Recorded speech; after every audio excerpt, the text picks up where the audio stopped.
of the various committees of the party's presidential campaign council.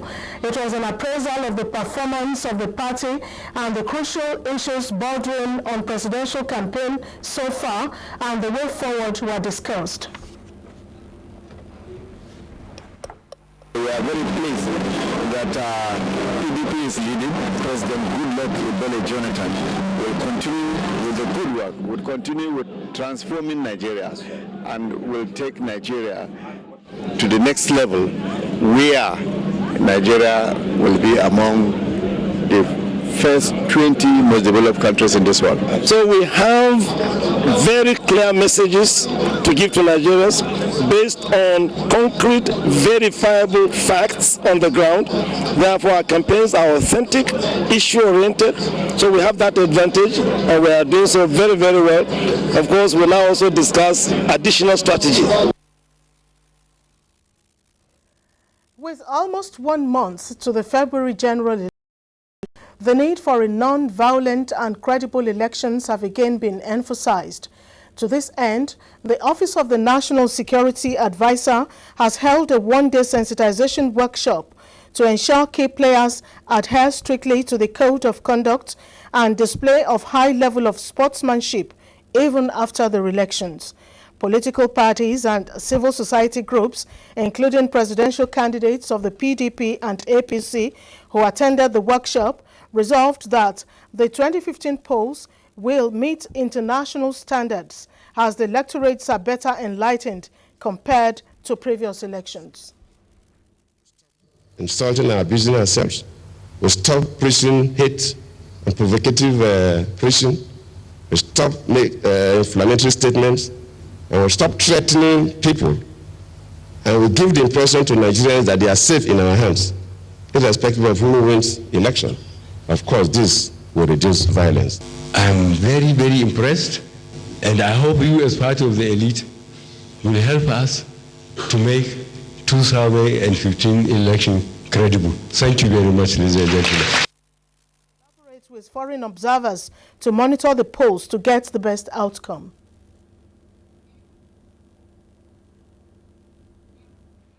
Delighted.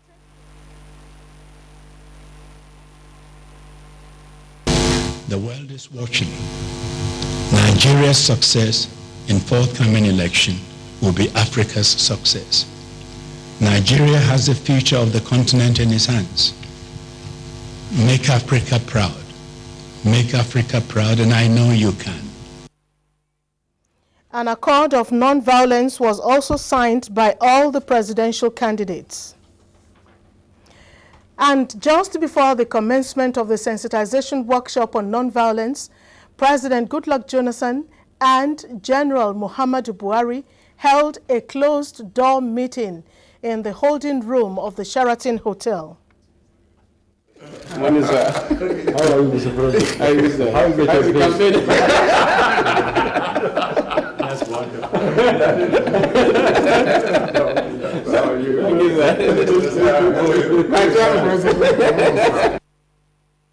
The two presidential candidates in the 2015 elections had joined the former UN Secretary General Kofi Annan and the former Secretary General of the Commonwealth, Emeka Anyoko. They were later joined by the chairman of the PDP and APC, including INEC chairman Professor Atahiru Jega. Although warm and friendly meeting as they exchanged pleasantries, the outcome of the meeting was not made public, but may not be unconnected with the need for the two main political parties to maintain decorum in their politicking. Safeguarding democracy towards general elections is the thrust of a roundtable of young political leaders in Nigeria. The event, organized by Nigerian Young Professionals Forum, is sensitizing young people against political thuggery, vandalism, and militancy. Correspondent Gabriel Odu now reports. The meeting of young political leaders is discussing issues bordering on youth unemployment, entrepreneurship, patriotism, value system, as well as character and integrity. Professor Chidi Odinkalu, Chairman, National Human Rights Commission, said young people must be change agents themselves. Whatever our differences are, across politics, across ambitions, across competition for anything and resources and what, we will commit to working together. And above all, at the end of it all, we will commit to a strategy for giving young people jobs and skills. Speakers on the occasion acknowledged the fact that political leaders in the First Republic were all young adults, but the scenario has changed. Why and what is the way out of the woods? We need men and women that are very genuine, concerned, that has the collective aspirations of the people, that are willing to add value to the process of growth. We need a government, or we need leaders that will be able to give us a blueprint on how development can take place in Nigeria for young people. As we're talking about this election, if we sit together in harmony as we are doing here to say enough is enough, no violence. You're first a Nigerian before you become a Nigerian youth. There's first a country before you have a leader. Young political leaders are right inside this room brainstorming on how best to be included in the governance structure of the country. In Abuja, Gabriel Odu, NTA News. The Senate has passed for second reading the 2015 appropriation bill of 4.357 trillion naira presented by the federal government in December last year. The budget is aimed at consolidating the nation's transformation agenda and promote economic growth, job creation, poverty reduction, and ensure better service delivery to all Nigerians. Although some senators expressed reservations over some of the key assumptions upon which the budget was predicated, it was, however, passed unanimously and referred to the Appropriations Committee for further action. To meet the critical needs of the country at this point of our democratic evolution and to deliver on the dividends of democracy, especially this year, which is an election year. This is not a budget we can look at as an expansionist budget. This definitely is an austerity budget, a belt-tightening budget. And this is a real wake-up call to our nation as we face these challenging times of economic recession and the downward trend in our oil revenue. The federal government will have to also put on their thinking cap to develop new areas of revenue generation that will help us to drive our economy. The Senate adjourns plenary till the 17th of next month to enable members partake in the electioneering process. The 2015 appropriation bill has passed second reading. The House of Representatives has also approved the recommendations of the Committee on Electoral Matters on the bill, which seeks to further amend the Electoral Act to ensure a level playing ground for all participants in the electoral process. National Assembly correspondent Ifeanyi Okafo has details of these and other activities at Wednesday's plenaries. Details in our subsequent bulletin. In continuation of the mandate of the National Institute for Legislative Studies in building the capacity of legislators in Nigeria, a memorandum of understanding is being actualized between the Institute and the Johns Hopkins School of Advanced International Studies. To this end, a delegation from the university has held a preparatory meeting with the chairman of the NILS Governing Council and Deputy Senate President Ike Ekweremadu in Abuja. National Assembly correspondent Dennis Adegunloye has the details. Before now, a cross-section of Nigerian legislators had taken part in the Executive Education Program of the Johns Hopkins University, Washington, D.C. The MOU being worked out is bringing the authorities of the university to Nigeria to provide continued education to Nigerian legislators on Nigerian soil. Deputy Senate President and Chairman of the National Institute for Legislative Studies Governing Council, Senator Ike Ekweremadu, noted with optimism the successes already recorded by NILS and what he expects from the collaboration with the Johns Hopkins School of Advanced International Studies. We believe that if you establish here, Nigerians in public service and private sector as well will have the opportunity to benefit from the executive education program. Heads of the U.S. delegation were also excited at what lies ahead for the two institutions. Our hope is to develop a collaborative network of researchers and learning for continuing executive education, and then we hope it will mature into more advanced programs. The Director General of NILS, Dr. Ladi Hamalai, is also hopeful of the collaboration achieving the desired results.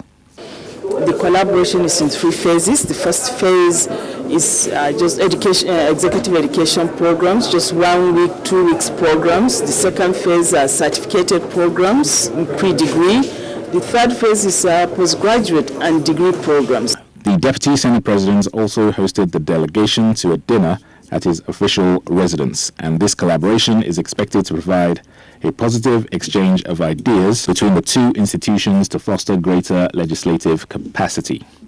From the National Assembly, Dennis Adigunle, NTA News.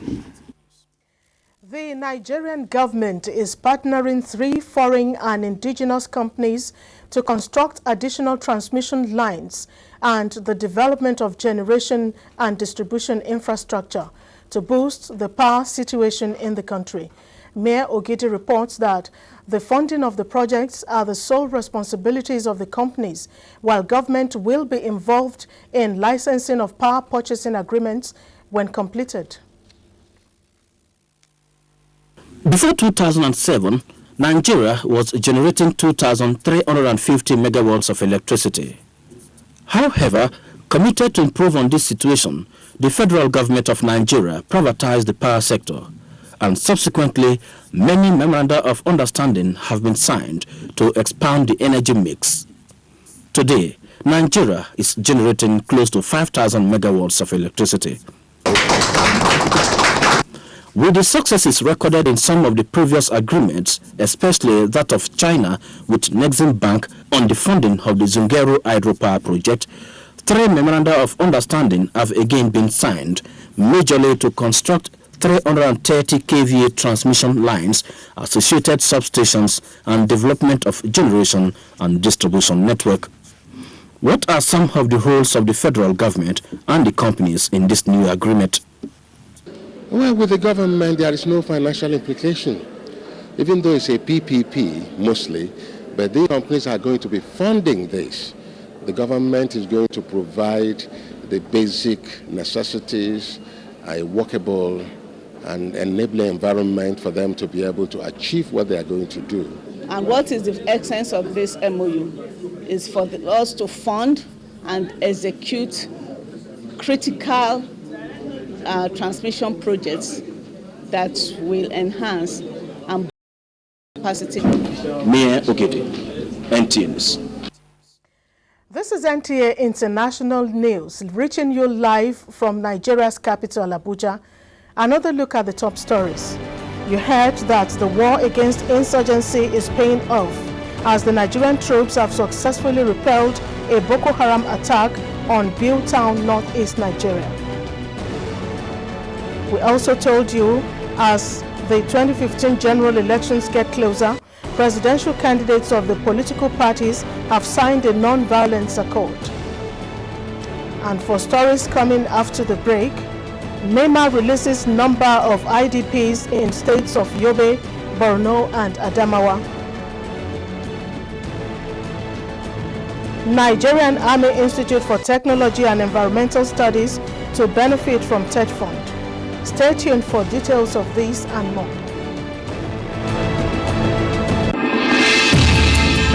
Nigeria, we the people decree that the power of evil secrecy shall fail. All Nigerians should understand that a divided Nigeria can only mean catastrophic consequences for the entire black race. We all African countries count on you, and you are our beacon of hope. That when Nigeria sneezes, all of us will catch cold. All of us who look to Nigeria for lessons and inspiration never cease to thank God for this wonderful gift to Africa. Nigeria enjoys the respect, the admiration, the friendship, and the hope of an entire continent. The powerhouse of Africa. Nigeria. Unite and build Nigeria. God bless Nigeria. A message from protectors of Nigerian posterity. sound, your #1 indispensable daily companion, TV Guide. This last quarter 2014 edition will simply blow your mind. It's digitization fever in the broadcasting industry. How ready are we? Africast and Midcon 2014 have come and gone. Lots of lessons learned. Good Morning Nigeria and My Music and I, 2 new scintillating programs on NTA network. Ibrahim Adra from radio to television. He is bringing it. Is the cell phone killing the traditional wristwatches? Find out on TV Guide. Two-Face Idibia and Victor Olaya. The new collaborate with the old. And now on our cover is our own mother of Nollywood, Joke Silva. This auntie next door has so much to say. TV Guide. Buy one and give one to a friend. TV Guide. Available nationwide.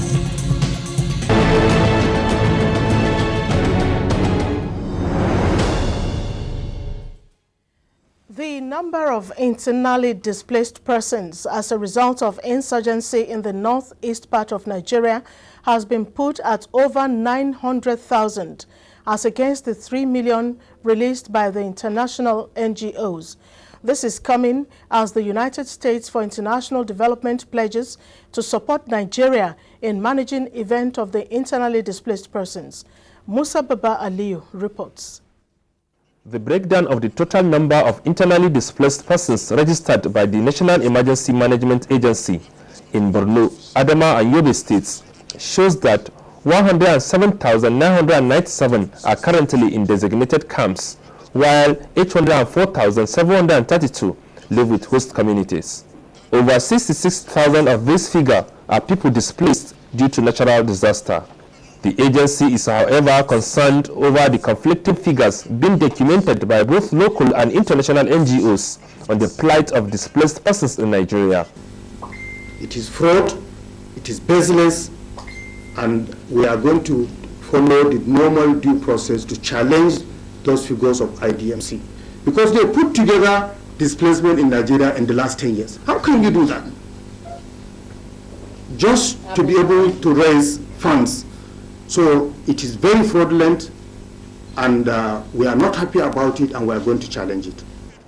The United States Agency for International Development and United Nations are to collaborate with NEMA in managing the humanitarian crisis in the country. If we do it wrong, we lose the heart and the mind of the people. And if we lose the heart and the mind of the people, we will never win. There is no doubt about it. So it's absolutely important that what you are doing and other agencies have to do to ensure that the people in the north feel that you are with them and you are caring about what is happening to them. The National Emergency Management Agency is also collaborating with local and state government in identifying persons with special needs, children and pregnant women in all the designated camps in the country. In Abuja, Musa Baba Aliyu, NTA News. Indications have emerged that the Nigerian Army Institute of Technology and Environmental Studies, MACODI, may join the League of Beneficiaries of the 3 billion naira National Research Fund under the Tertiary Education Fund. Chairman Board of Trustees, Tertiary Education Fund, Dr. Musa Babayo, stated this when his counterpart with the Nigerian Army Institute of Technology and Environmental Studies, Major General Matthias Evebukan, led the management staff on courtesy visit to TED Fund. Correspondent Mohammed Abdulkadri reports.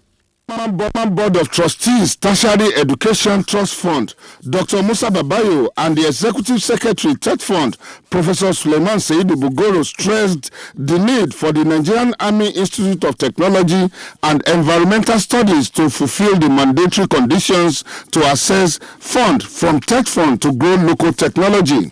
Because there are requirements, there are protocols.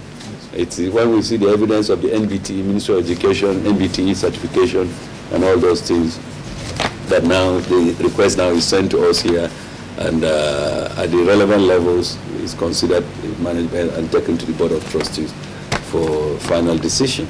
Chairman Naitis Board of Directors and Director of the institution, Brigadier General Clement Ojo, enumerated challenges requiring intervention of TED Fund to include infrastructural deficits. High point of the interface between Tech Fund and NITIS is the new agenda set for groundbreaking research to be funded towards building on the federal government local content initiative to grow local technology in particular and science and technology in general. Perhaps the greatest challenge before the Nigerian Army Institute of Technology and Environmental Studies to be able to access funds from Tech Fund is for the bill before the National Assembly to be passed and signed into law by the President. In Abuja, Muhammad Abdul Kadri, NTA News. And now to business news. World Bank cuts global economic outlook for 2015. And a look at the 5-year tenure of Aruma Ote as the highest-ranked capital market official. Details with Chiazalam Ekie.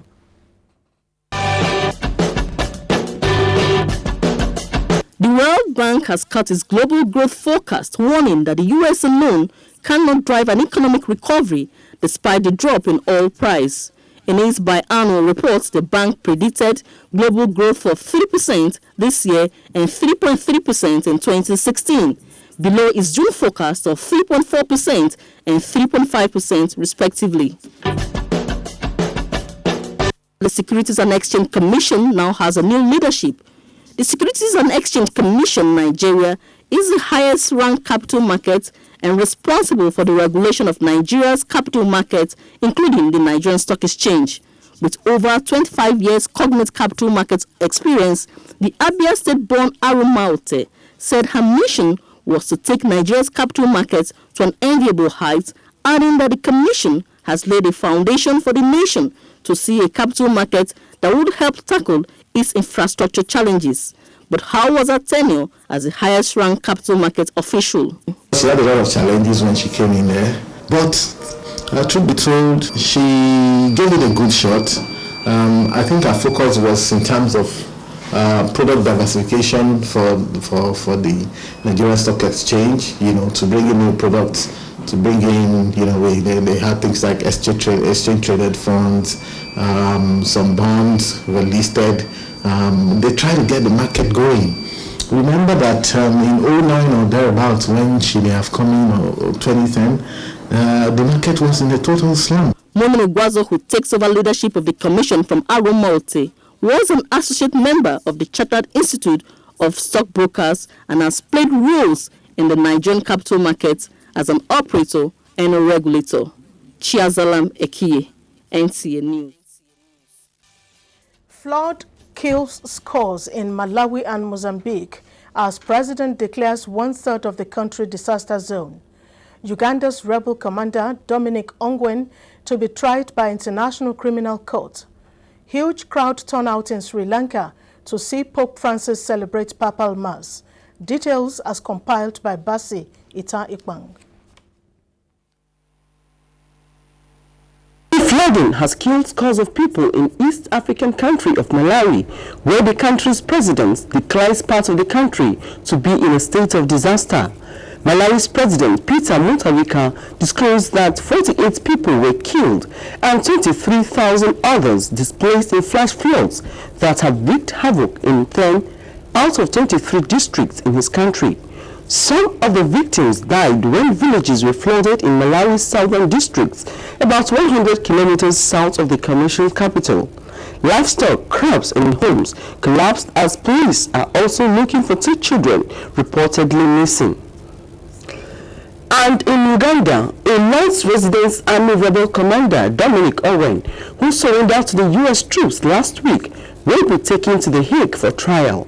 Uganda's military says he will face trial at Hague Court over war crimes. Dominic is now in U.S. custody in Eastern Central African Republic, the country where he surrendered on January 6.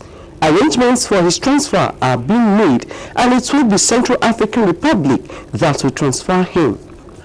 A huge crowd turned out in Sri Lankan capital to see Pope Francis celebrate a mass at which he canonized the nation's first saints.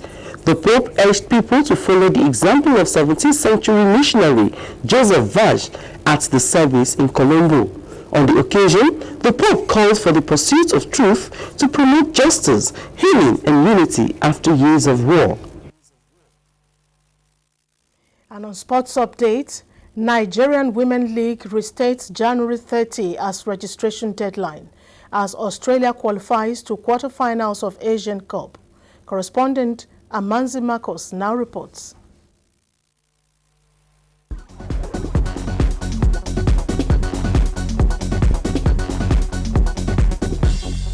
The Nigerian Women Football League has commenced registration of club sides for the 2014-2015 football season.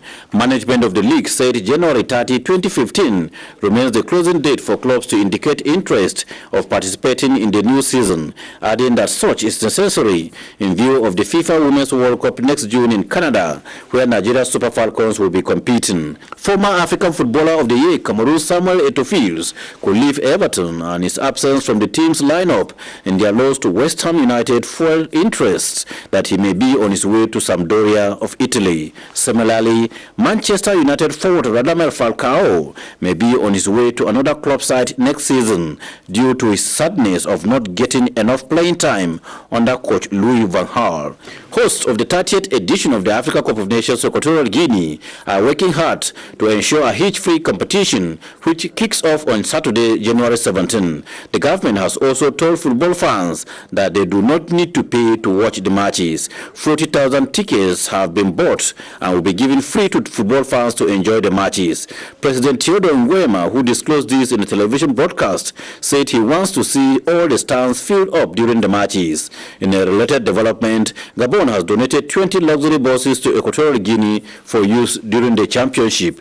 Australia are through to the quarterfinals of the ongoing Asian Football Cup competition after a second victory. The Socceroos hammered Oman 4-0 after a 4-1 defeat of Kuwait to make a statement of hosting to win. South Korea's win over Kuwait means they are also on 6 points in Group A.